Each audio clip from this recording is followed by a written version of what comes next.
Hi guys, Alexander Thorek here, and today we'll talk about leadership again and basically about organizational culture. And today I have a great guest, Brian Peterson. He is a certified John Maxwell team coach, consultant, and trainer.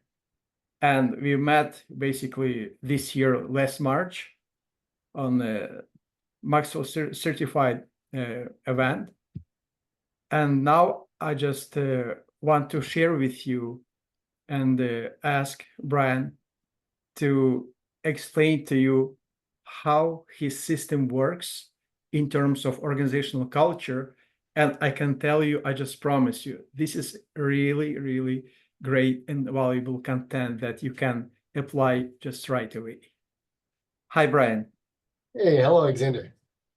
It's great to see you again. It's been, since March, like you said, that we got to meet, and so it's great to see you again. Yes, my name is Brian Peterson. I'm a Maxwell coach, as is Alexander, and I'm located in Nebraska, in the middle of the United States.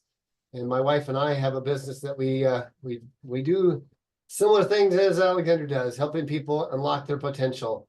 And we use a lot of Maxwell materials. And one of those things I think that we want to talk about is a little bit is Maxwell DISC, DISC, and that is a personality assessment that helps people understand who they are, why they do what they do, why they say what they do, and being aware of oneself is very important to being and becoming more successful. So are you looking for me to explain a little bit more about that now, Alexander? Do you have some questions first? Yes, I just wanted to tell listeners about some struggles that organizations have. Basically, maybe 1 month ago, I had a discussion with one vice president of big corporation in the United States, and he shared with me that that corporation has some challenges in on the executive level, and those challenges were it's people. Basically, they didn't know how to approach two people right way, and this is why I think, Ryan, you can help people, help business owners to understand how they can connect properly and more effective. And what I told to that vice president that basically I asked him, "Do you know about DISC?" He told me, "Absolutely, I know about DISC. We had some lessons or training in our organization about DISC." And I asked him, "But why you don't use it? You can connect to every single person in your organization through the DISC, because every single person has his or her uniqueness and talents that organization can use, and organization can develop the talent. But because executives and managers, they don't know how to approach to their people, that's why they have a huge gap between them. And as a result, those not motivated people, they leave those organizations and they are non-growing leaders because they just don't want to grow. But I think it's not because they don't want, it's because they do not understand. Because I believe that all of us, we are humans, and as humans, we able to connect to each other.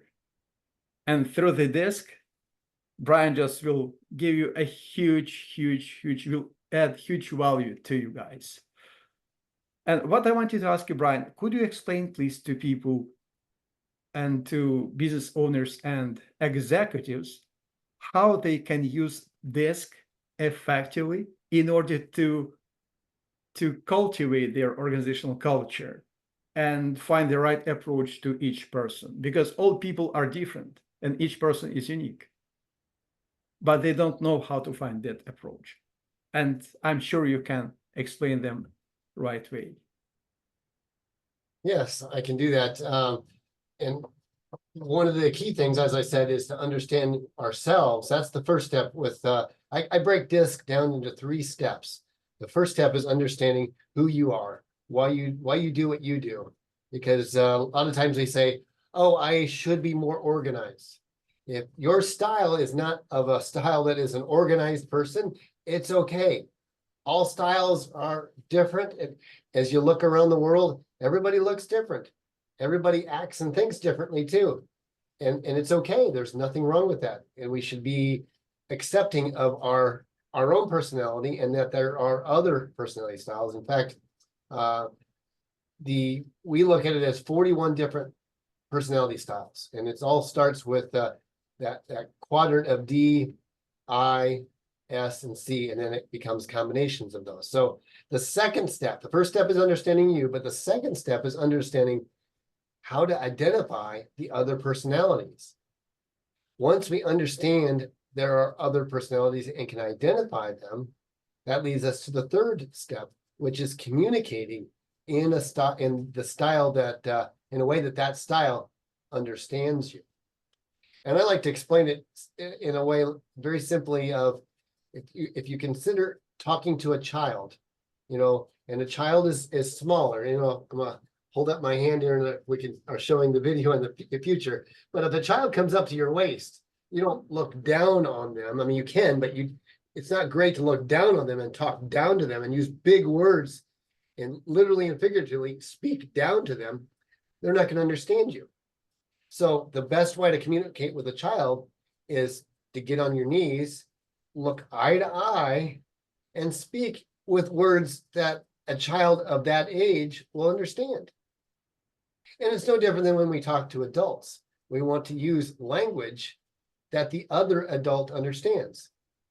Now, certainly, I'm in the States, and Alexander's in Quebec, so there could be some differences in the way we should communicate, because I don't talk to a lot of Canadians. Canadians are different than Nebraskans and people in the States to some degree. Not all things. We certainly have a very similar interest in John Maxwell and personal growth. So when we speak in terms of personal growth, we're going to have a great communication. But if we talk about something else, we may not have the same understanding, and there may be a little bit of communication challenge in that way. So when executives want to communicate with other people in their team, it's good to understand what that other team and their individual styles are, so we can communicate in those styles. If I only communicate in a style that's right for me, I can be missing in my communication to others. I would not communicate in my language the same way to my wife, to my spouse, or to my children. They can be different than me. And so we have to learn to communicate in those other styles.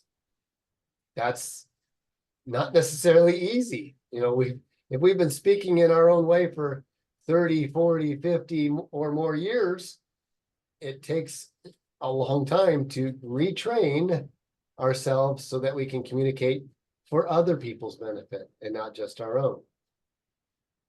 Yeah, and what interesting is what I just discussed with that vice president. He shared with me that he couldn't find the right approach to another vice president, and asked him why. He said, because he's so rude, he just doesn't listen to me, and so on. I said, well, but this is not his problem. This is your problem, because you should find the right approach to that person. If you're focusing on that person as, let's say, if you're focusing on weak points of that person, so what will happen? Nothing. That person will become even more angry. But if you focus on strong points of that person and will add value to that person, so what will happen? Will happen absolutely different thing. You just will attract that person, and he'll be just surprised. Why, if I just yelling at him, but he talking to me based on my just strong points? So this way, I just advise to him that you'll be able to connect to the person. And that's why I just remember about the disc, and I thought I should talk to Brian, and Brian should talk to that guy, and then they can build a really, really strong team and effective organization, because they are super smart vice presidents, and they have good values. But the point is, they just don't know how to connect with each other. You're right on. You're right on. That is exactly right. And so the trick is to try to begin deciphering, and we do workshops to help people understand that. But just to go through a couple of basic ideas to understand where people fall, we try to understand whether and the person you're talking to was, you described him as very, very bullet pointed, very to the point, not wanting to talk a lot about a lot of other stuff, right? Very factual. And so that tells me that the person is more task oriented than people oriented. Yeah. And then the other thing we try to identify people is how outgoing they are versus reserved.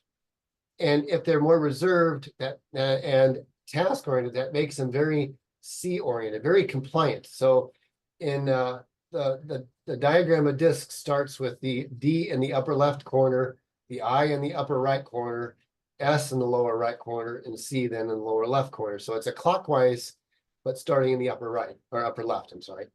So when we can place people in that beginning box of where they are and how reserved versus outgoing or people versus task, we start to identify a little bit about that person. If the person is a reserved, task-oriented, they are very to the point about details, and they don't want a bunch of description and a big, long backstory before we get to the point. Because when we do that, we lose them and we make them impatient with us. So being able to identify that helps to be able to speak in a way that fits what that person's looking for. Yes. Once you get on that page, you can expand a little bit when it's appropriate. But again, that person wants short and detailed to the point. Don't give them a long story. Yeah. Brian, could you share, please, with listeners your experience after you worked with other leaders or just different organizations? What did they say after they went through the disc? I've done several workshops with people, and all of a sudden it's like their eyes are like wide open. They understand this, and this involves having had the assessment too, and then doing a workshop till they understand what their assessment means, and then they start to identify through that teaching. Now I know that person that I have to deal with every other day, and they frustrate me. Now I understand why they frustrate me, because they're speaking in a different language. I am not communicating in a way that works. Now that I understand that they're a 12-year-old versus I'm a 20-year-old. I mean, using that child age, explanation analogy again. Now I know I need to communicate differently. Once I'm aware of how to communicate, the doors become unlocked. The communication is awareness of the challenge is there, and it's explained. And now people, I've had people say, "Oh, I'm going to put my personality assessment letters on my cubicle," and that way, as they go around to their peers and their colleagues, and they want to talk to somebody, they can walk up and go, "Oh, this one's a CD, this one's an SC, this one's a CS."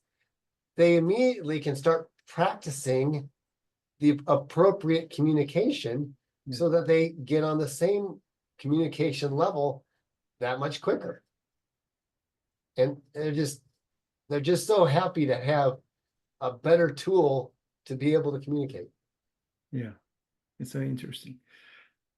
And what results those organizations had after they used DISC assessment? Well, and two that come to mind, one of which, because we just did another workshop with them today, my wife and I got certified with Working Genius, which is a Patrick Lencioni tool. A few years ago, John Maxwell brought Patrick Lencioni into a workshop, and because we were involved, we were able to get certified in the Working Genius tool with Patrick Lencioni, and did it for about a year. And then if we wanted to continue, we had to go through an additional certification. And so we had my wife get recertified and continue that and invest in that because it was another couple $1,000s again. So we had her do it. So we just did a workshop with a team that I did disc with about in last May. We did Working Genius this morning. Similar, another one we did, not too long ago as well. So once you help people unlock one tool, then they're interested in what else can you provide. Maxwell Disc is personality related, 100% personality and communication. Working Genius is about 20% personality and 80% productivity. So now when you understand how you can be more productive along with communicating, there's a synergy that works between Maxwell Disc and Working Genius.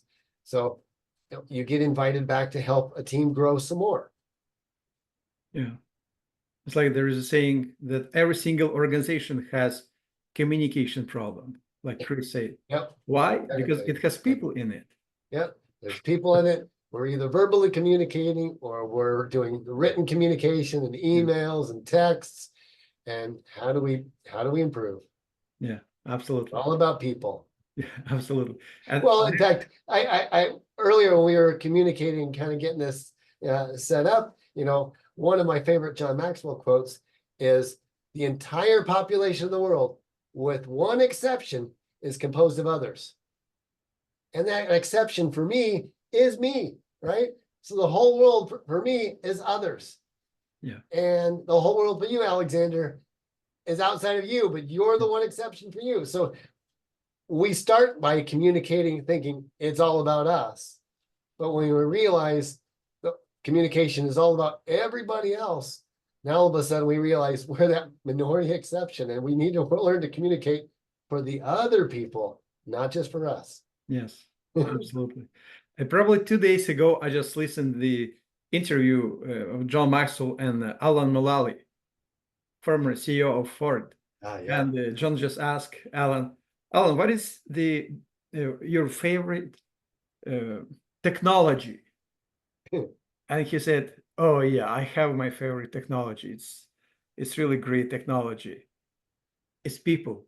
I remember that. Yep. Do you remember that? Yes, I do. Yes. But besides people and besides that great technology, also people need to understand that they need use some tools to become more effective, because leadership can be learned, as John said. And I agree. And of course, every single person born with some natural leadership inclination, but at the same time, every single person has to grow that leadership ability, because somebody has more, somebody has less. And these tools that we have, like DISC and like our coaching and training and mastermind and leadership games, Yep. what we have in our team. So they help so much to business owners grow their potential and leadership effectiveness of their organizations. Absolutely. Yep.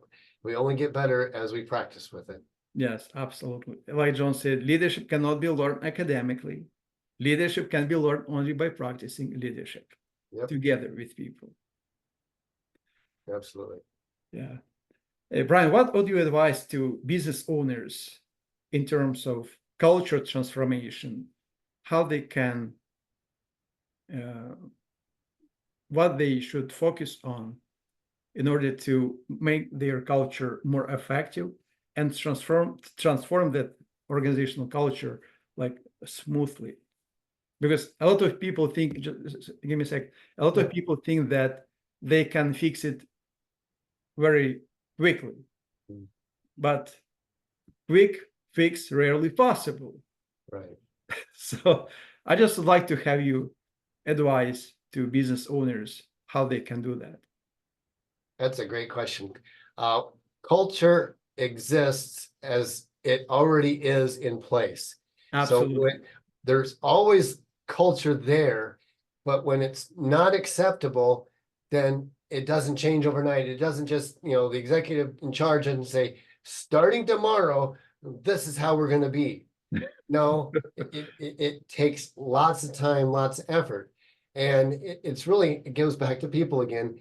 People do what people see. Yes. So if the leader says, this is important, you got to do it this way, but all the people see you doing it differently, the culture is, we're going to do it differently. We're not going to do what you said to do because you're not doing it. Yeah. So it starts with lead by example.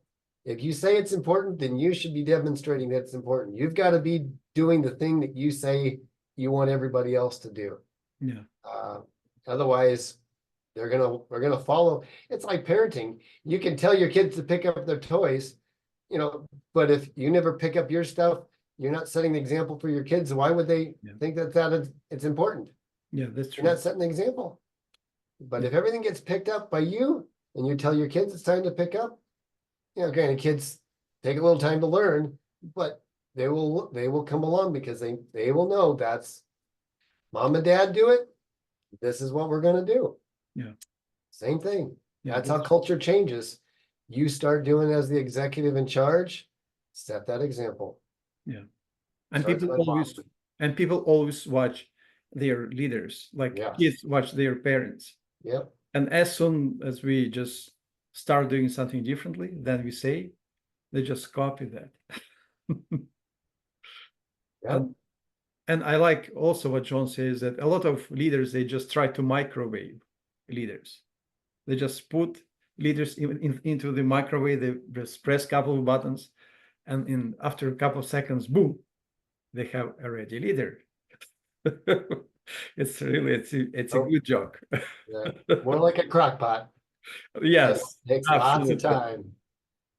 Absolutely. So they need to simmer and marinate those leaders. Yeah. It takes time. It takes time. Okay, Brian, thank you very much for your time, and thank you for your value. And thanks for including me. Yes. Yeah, thank you for being here. And I'm sure that listeners will learn some lessons from you, and they will try to understand how DISC works, and they will apply into their lives. Could you tell, please, where they can find the DISC? Yeah, I mean, I can help out with DISC by, reach out to me at brian@leadershipharbor.com or Google search Leadership Harbor. That's Leadership Harbor, HARBOR.com. And we'd be glad to offer value with some more information about DISC. Yeah. And I consider DISC is a very important element of leadership transformation, because based on the system that I have created, it's 5-step tactical system. And first step is reconnaissance and evaluation, because I brought it from the army. I'm ex-military guy. And what I realized that a lot of leaders, they just don't know how to find the right approach to their people. And I believe that DISC can help them to start and to boost their cultural transformation, because it's a really great tool to use and then apply with their teams, with their people, to understand who is who, what is what. And because leaders always, they lead people from the position where those people are. Bad leaders, they just lead from the position where they are themselves. And basically, they just don't lead, they manage processes. But leadership and management is two different things. And managing processes only has its limitations. So leaders should understand that leadership is their ability to inspire people, to follow them because they want to follow them, because they're good leaders, they're good guys, good men, women. So people just will follow you. And this will help you to realize how to find the right approach to the person. Thank you very much, Brian. Thank you, Alexander. It was nice having you here. I appreciate the time.